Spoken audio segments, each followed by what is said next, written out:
हाँ, लगता है कि आज के दिन महागठबंधन के साथियों के लिए भूमिहार और ब्राह्मण अछूता हो गया। हाँ, लगता है कि आज के दिन महागठबंधन के साथियों के लिए भूमिहार और ब्राह्मण अछूता हो गया। साजिश करते रहे हैं, उसी का मैं शिकार हुआ।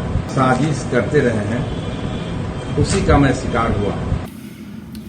महागठबंधन में जातिगत समीकरण एक बहुत बड़ा बवाल का मुद्दा बन गया है।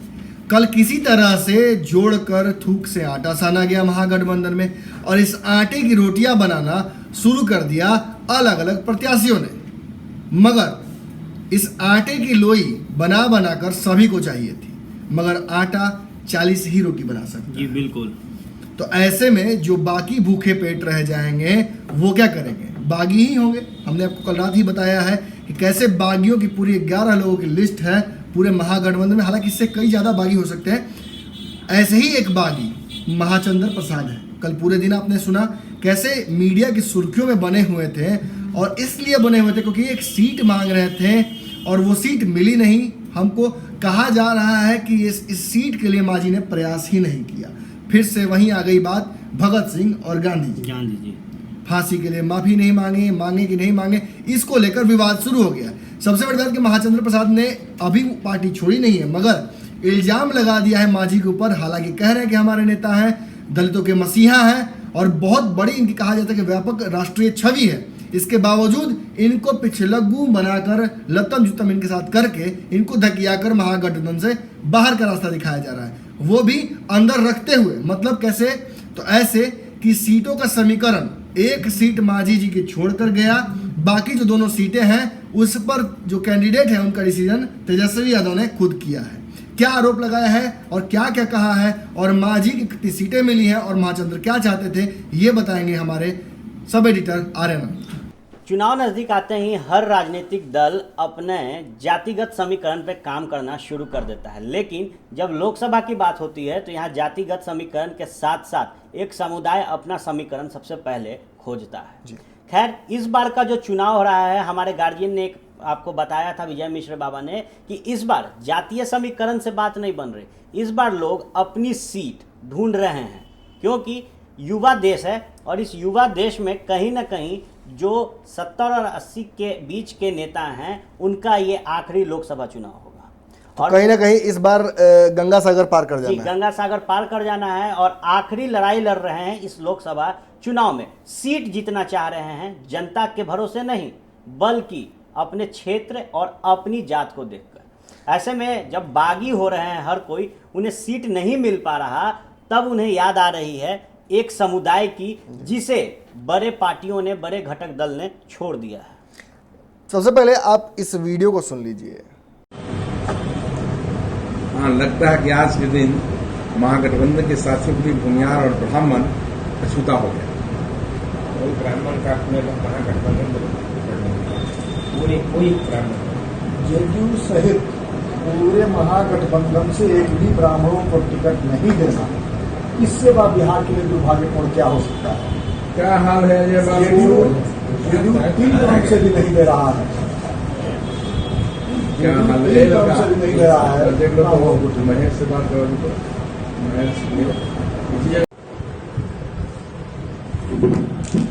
साजिश करते रहे हैं, उसी का मैं शिकार हुआ।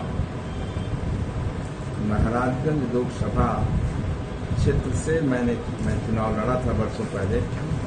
3 लाख से अधिक वोट दिया था, और आज महाराजगंज की जनता स्नेह प्यार से उम्मीदवार बनाया था और चाहता है कि मैं चुनाव वहां लड़ूं।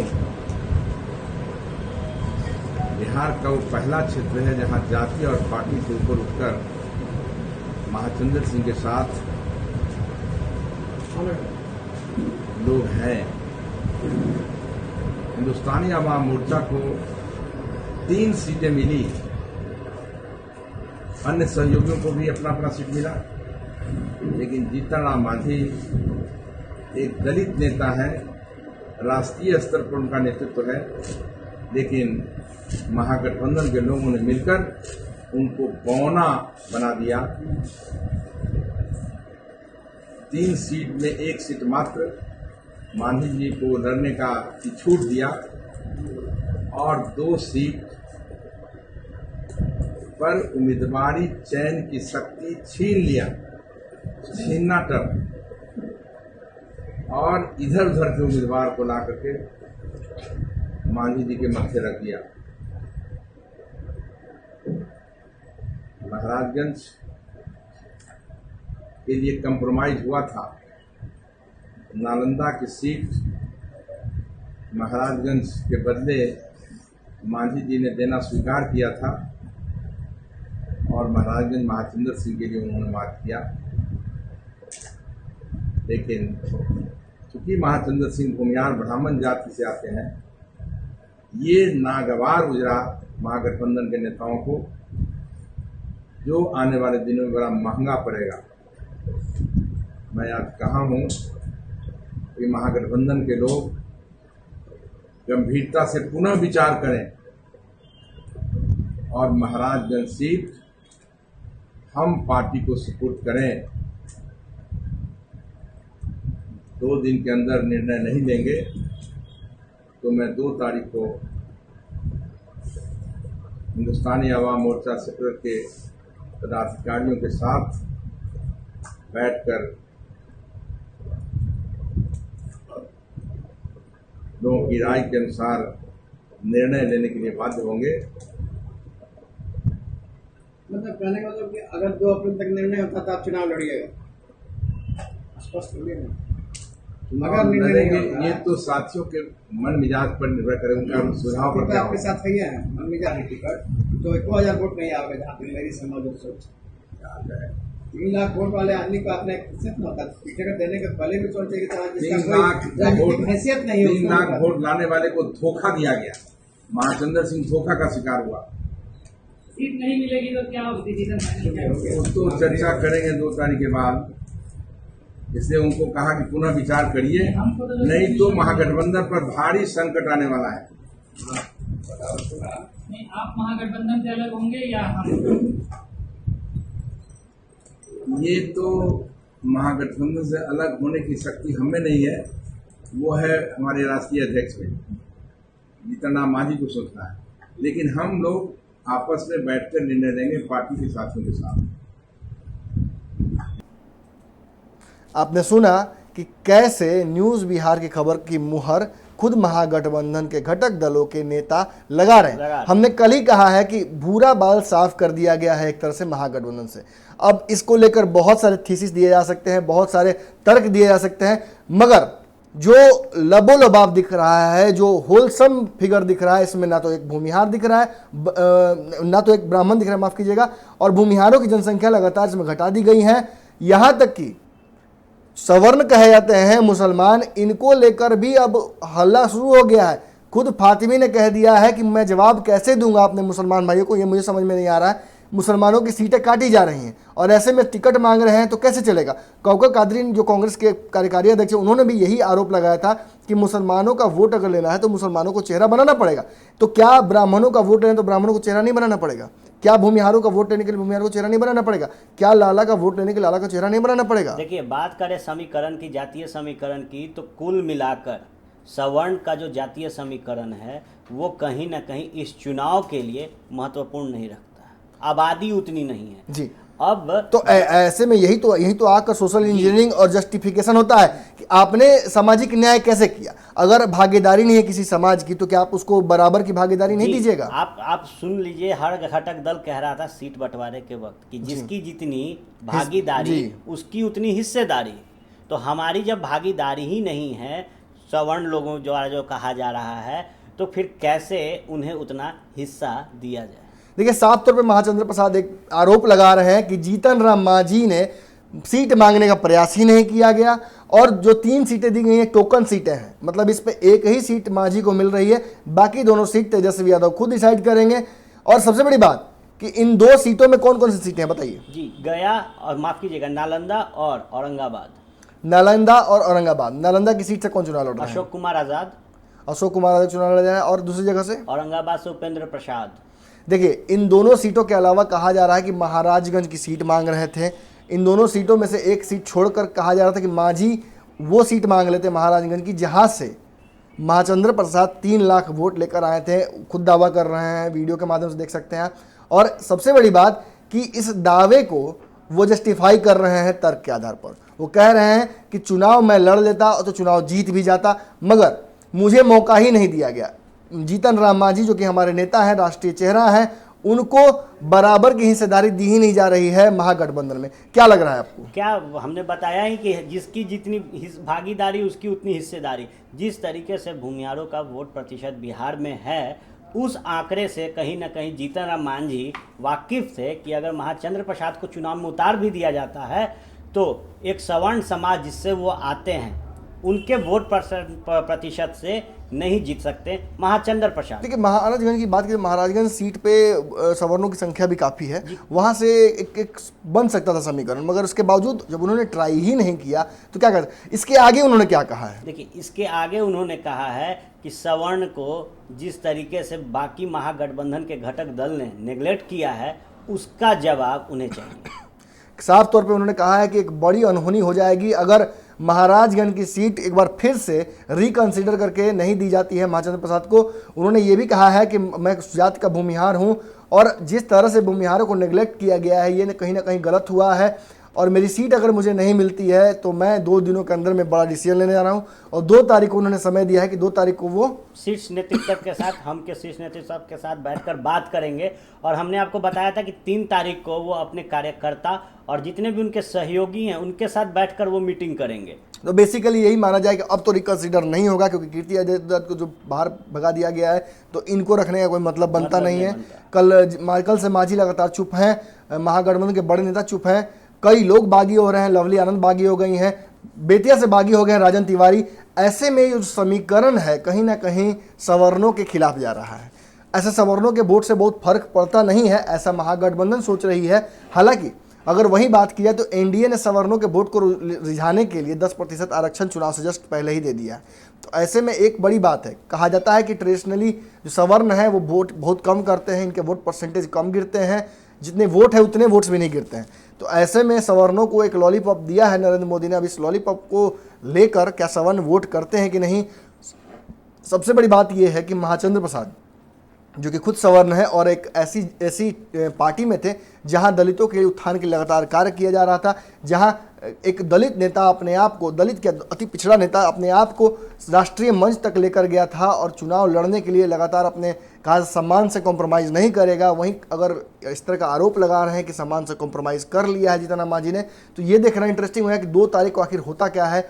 एक बात तो स्पष्ट है कि महाचंद्र प्रसाद निर्दलीय चुनाव लड़ेंगे, ये उनके जो बॉडी लैंग्वेज समझ में आ रहा है। देखिए, आपको बता दें कि एक समीकरण तैयार किया था अनंत सिंह ने जी, ठीक है। अनंत सिंह ने जिस तरीके से ताल ठोका था, वो भी भूमिहार उम्मीदवार है जी, लेकिन उनके पास शायद जनाधार था, इसीलिए तेजस्वी यादव उनका सीट नहीं काट पाए। और एक और बात है कि उन्होंने सीधा राजा के खिलाफ जो कहा था बिगुल छेड़ दिया था, नीतीश कुमार के ऊपर ही बंदूक तान दी है।